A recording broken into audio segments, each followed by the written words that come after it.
नगे च सुरेन्द्रे च कौशिके पाद संस्पृशि निर्विशेष मनस्काय श्री वीरस्वामिने नमः। आरहत वाङ्मय में कहा गया है, जीवा जीवाय बंधोय पुन्नं पावा सवोतः संबरो निज्जरा मुखो संते ए तहिया नवे। एक प्रश्न हो सकता है कि यह दुनिया क्या है, यह सृष्टि, यह जगत, या जो कुछ यह है, यह क्या है। इस प्रश्न के उत्तर में जैन दर्शन में बताया गया है, सद्द्रव्यात्मको लोक है कि यह जो लोक है, यह दुनिया है, सृष्टि है, वह 6 द्रव्यों वाली है। 6 द्रव्यों का समवाय यह लोक है, यह दुनिया है। जैनिज्म में प्रसिद्ध हैं 6 द्रव्य, धर्मास्तिकाय, अधर्मास्तिकाय, आकाशास्तिकाय, काल पुद्गलास्तिकाय और जीवास्तिकाय। 25 बोल में भी ये, 20वें बोल में ये बातें आती हैं। 6 द्रव्यों की वहाँ थोड़ी विस्तृत चर्चा की गई है। तो यह दुनिया क्या है? इस दुनिया का एक तत्व है आकाश, इस दुनिया का एक तत्व है काल, टाइम, यह भी एक तत्व है। इस दुनिया में यह पुद्गल मेटल, जो पुद्गल मूर्त हैं, वह भी एक घटक द्रव्य है। और जीव प्राणी, जीव भी एक घटक तत्व हैं। और धर्मास्तिकाय अधर्मास्तिकाय, गतिक्रिया जीव और पुद्गल करते हैं, उस गतिक्रिया में जिसकी अनिवार्य सहयोग की अपेक्षा है, वह धर्मास्तिकाय नाम का द्रव्य भी इस दुनिया का एक तत्व है, द्रव्य है। और जीव और पुद्गलों को स्थिर रहने में भी एक सहायता चाहिए, वह सहायक द्रव्य अधर्मास्तिकाय हैं। यूँ ये 6 द्रव्यों वाली हमारी दुनिया है और दुनिया में कुछ नहीं है। ये 6 द्रव्य हैं, जो कुछ है वह इन 6 द्रव्यों में समाविष्ट हो सकता है। तो एक प्रश्न यह हो सकता है, दुनिया है क्या? तो है क्या, इसका उत्तर जो जैन दर्शन में मिलता है वह काफ़ी एक बहुत एक सही और बहुत एक लॉजिकल, तर्क संगत भी संभवतः प्रतीत हो सकता है। तो ठीक है, मान लो हमने जान लिया दुनिया क्या है, धर्मास्तिकाय आदि आदि हमने जान लिया, एक जानकारी अच्छी हो गई। परंतु अब दूसरा प्रश्न है कि हमें परम सुख कैसे मिले, परम धाम मोक्ष कैसे मिले, दुखों से शाश्वत छुटकारा कैसे मिले, हमें उसकी बात चाहिए। उसके लिए क्या ध्यान दें?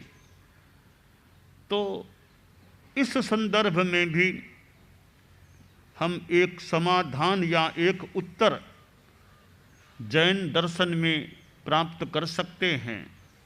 और वह उत्तर है कि जीवा जीवाय बंधोय पुन्नं पावा सवोतः संबरो निज्जरा मुखो संते ए तहिया नवे।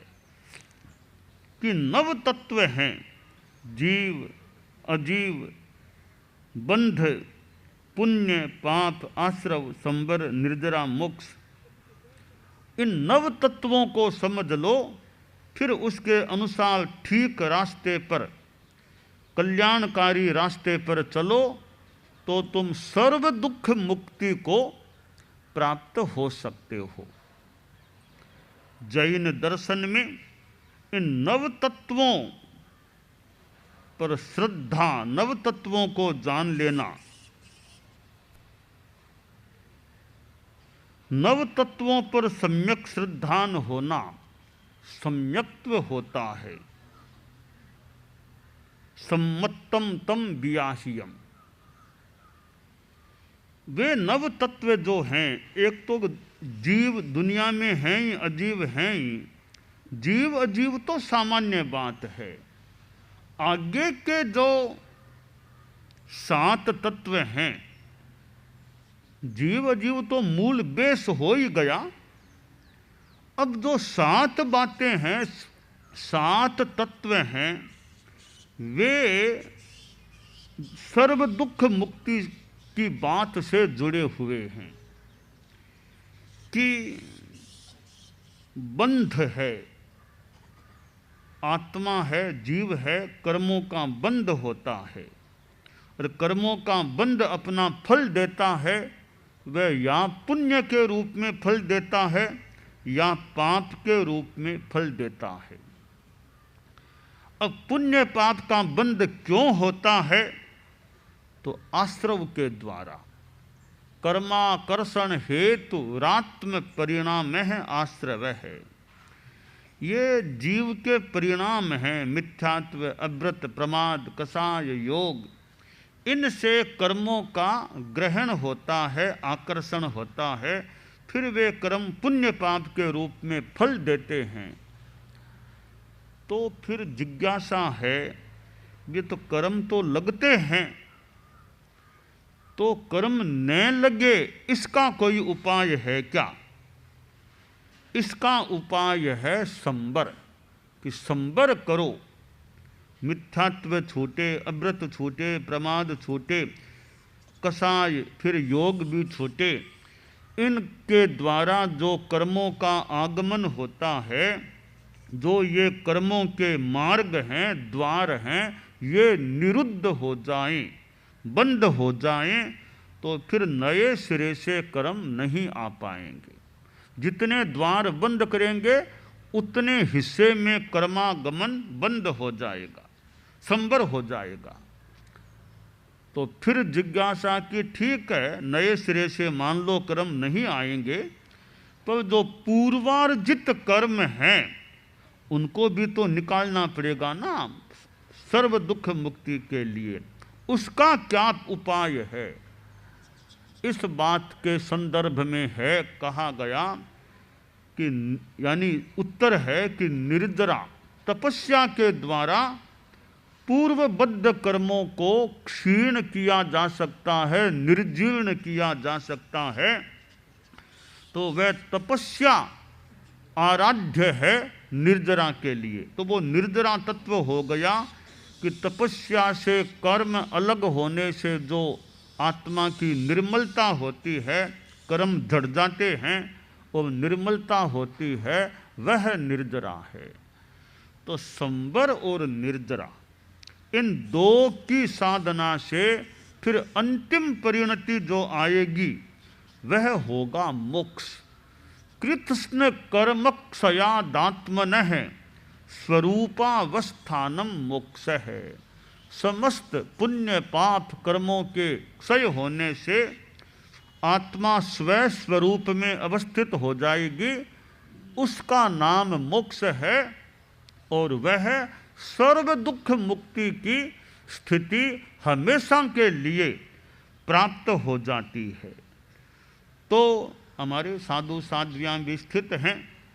तो ये जो 2 वर्गीकरण हैं, एक सद्द्रव्यवाद का और एक नव पदार्थ का, ये 2 क्यों किए गए हैं? 6 द्रव्यों में नव पदार्थों का समावेश किया जा सकता है, और नव पदार्थों में 6 द्रव्यों का समावेश किया जा सकता है। फिर दो क्यों, एक से ही तो काम चल सकता है। बस यहाँ ऐसा प्रतीत होता है कि दोनों की पृष्ठभूमि अलग अलग है। जहाँ यह प्रश्न हो कि दुनिया क्या है, तो वहाँ नव पदार्थ न बता करके षड्द्रव्यवाद, छह द्रव्य हैं, यह हमारी यह सृष्टि है, दुनिया है, लोक है, यह अस्तित्ववाद, दुनिया है क्या, इस प्रश्न के उत्तर में लगता है षड्द्रव्यवाद का वर्गीकरण प्रस्तुत किया गया है। परंतु जहाँ यह प्रश्न है कि आत्म साधना की बात बताओ, तो फिर नव तत्व को समझना अपेक्षित है कि आत्मा के कैसे कर्म लगते हैं, उनसे कैसे बचा जा सके, कैसे पुराने कर्मों को तोड़ा जाए, आदि आदि बातों को समझने समझाने के लिए यह नव तत्ववाद का वर्गीकरण मानो प्रस्तुत हुआ है। तो दोनों की पृष्ठभूमि अलग अलग है। तो सम्यक्त्व के लिए नव पदार्थों का सम्यक अवबोध, सम्यक श्रद्धान हो तो सम्यक्त्व की प्राप्ति की संभावना हो सकती है। और सम्यक्त्व की प्राप्ति, और तो दुनिया में बहुत ज्ञान है, विभिन्न विषय हैं, पर ये नव तत्व हैं, ये अध्यात्म विद्या के विषय हैं। और सम्यक्त्व के लिए लगता है अध्यात्म विद्या को समझना अपेक्षित होता है। और तो दुनिया के इतने आज विद्याओं के विषय हैं, सबका ज्ञान न भी हो, पर आत्म कल्याण के संदर्भ में हमें नव तत्व को अच्छी तरह आत्मसात करना चाहिए, समझना चाहिए, क्योंकि आश्रव, संवर, निर्जरा ये तीन बड़े महत्वपूर्ण हैं। आश्रव को अच्छी तरह समझ लें, पुण्य पाप बंध को जान लें, संवर को अच्छी तरह समझ लें, निर्जरा को जान लें, और फिर इनकी साधना करें, प्रयोग करें, अभ्यास करें कि आश्रव को रोकना है, संवर को प्राप्त करना है, निर्जरा करना है। तो इनकी साधना करना है, वो मोक्ष का मार्ग है। तो साधना करने से पहले उसकी जानकारी होनी चाहिए, ज्ञान होना चाहिए। पढ़मम नानम तओ दया, पहले ज्ञान और फिर दया। तो ज्ञान जरूरी है अध्यात्म का, साधना जिनको करनी है उनके लिए। ज्ञान एक पवित्र तत्व है। ज्ञान के बिना सम्यक दर्शन, सम्यक ज्ञान के बिना सम्यक चारित्र भी नहीं हो सकता। सम्यक चारित्र के बिना सम्यक ज्ञान, सम्यक दर्शन तो हो सकते हैं, पर सम्यक्त्व के बिना सम्यक चारित्र नहीं हो सकता। इस संदर्भ में सम्यक्त्व तो बहुत बड़ी चीज है। एक संस्कृत में श्लोक है, सम्यक्त्व रत्नान्न परम हि रत्नम, सम्यक्त्व मित्रान्न परम हि मित्रम, सम्यक्त्व बंधोर्न परो हि बंधोः, सम्यक्त्व लाभान्न परो हि लाभ है। कि सम्यक्त्व रत्न से बड़ा कोई रत्न नहीं होता, सम्यक्त्व रूपी मित्र से बड़ा कोई मित्र नहीं है, और सम्यक्त्व रूपी बंधु, भाई से बड़ा कोई दूसरा भाई नहीं है, और सम्यक्त्व के लाभ से बड़ा कोई लाभ नहीं है। यानी सम्यक्त्व को श्लोककार ने कितना ऊंचा स्थान, कितना महत्वपूर्ण स्थान दिया है। तो चारित्रात्माएं भी हैं और भी, तो सम्यक्त्व निर्मल रहे, हमारा अच्छा रहे, उसके लिए यथार्थ पर हमारी श्रद्धा हो। तमेव सत्यम निशंकम जम जिणेह्यं पवेयम, जो वीतराग जिनेश्वर देवों ने प्रवेदित किया है, जो वास्तव में फैक्ट है वही सत्य है। वीतराग तीर्थंकर जो जान लिया है उन्होंने, वो सत्य ही है, यथार्थ है। उन्होंने जो बताया है वह सत्य ही है, यानी जो सच्चाई है उस पर मेरी श्रद्धा है, आस्था है। मुझे सच्चाई से मतलब है, मुझे अच्छाई से मतलब है। कौन सा, हालांकि एक भूमिका की बात है, कौन सा ग्रंथ है, कौन सा संत है, कौन सा पंथ है, यह थोड़ी गौण बात है। हमें तो सच्चाई चाहिए, अच्छाई चाहिए। आपके पास सच्चाई है, हम उसको लेने को तैयार हैं। आपके पास अच्छाई है, हम उसका आदर कर सकते हैं। इनके पास सच्चाई है, हम उसका आदर कर सकते हैं। हमें तो सच्चाई, यथार्थ, तथ्य, तत्व चाहिए। वो कहीं से भी मिले वो चाहिए। एक मरीज को इलाज कराना है, डॉक्टर बढ़िया चाहिए। अब डॉक्टर वह जैन है कि क्रिश्चियन है कि मुसलमान है कि इससे मतलब नहीं, डॉक्टर विशेषज्ञ चाहिए, दक्ष चाहिए।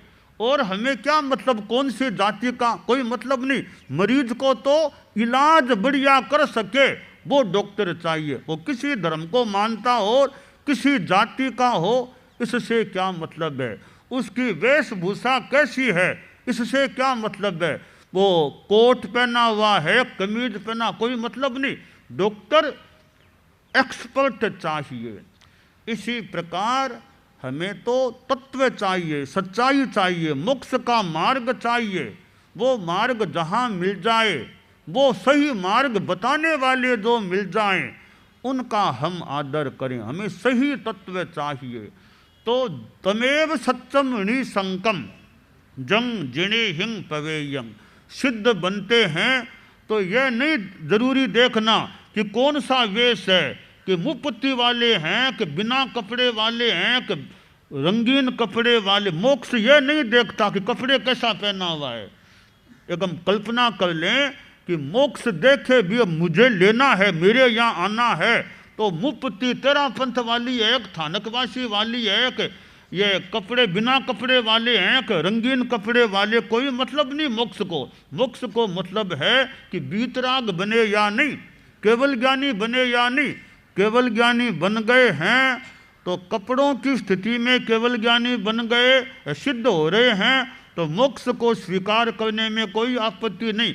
मुफ्ती वाले हैं तो कोई आपत्ति नहीं, बिना कपड़े वाले तो कोई आपत्ति नहीं, रंगीन कपड़े वाले तो आपत्ति नहीं।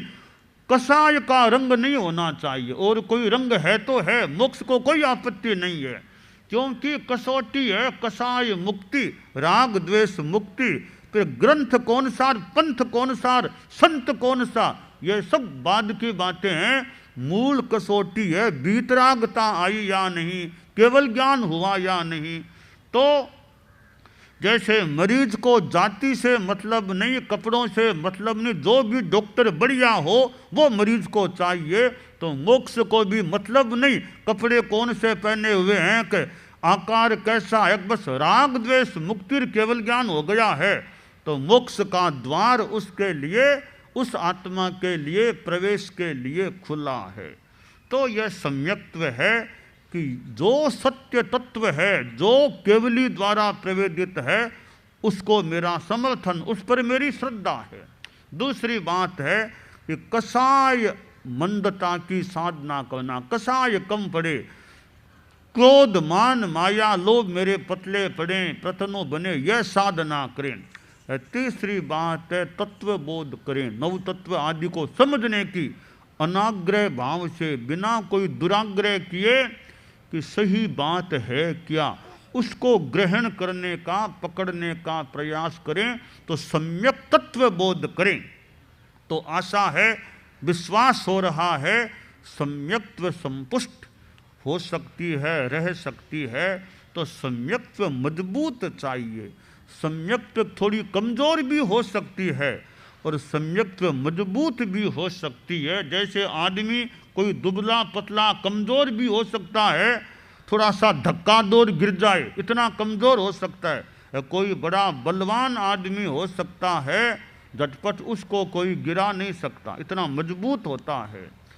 और एक कमज़ोर आदमी है, उसको कोई उठा ले, एक बहुत मजबूत है, हर कोई उसको उठा दे, कठिन भी हो सकता है। तो सम्यक्त्व कोई दुबली पतली और कमज़ोर हो सकती है, कोई सम्यक्त्व बड़ी मजबूत हो सकती है। क्षायिक सम्यक्त्व है, परम मजबूत सम्यक्त्व है। तो हमें भी क्षायिक सम्यक्त्व प्राप्त है तो ठीक, नहीं है तो प्राप्त हो, ऐसी हमारी कामना रहे, भावना रहे, तो हम यथार्थ के प्रति एक श्रद्धावान भी बने रहें, यथार्थ का यथासंभव अन्वेषण भी करने का प्रयास कर सकते हैं, और परम सुख सर्व दुख मुक्ति की दिशा में हम आगे बढ़ने का प्रयास करें, यह कामना।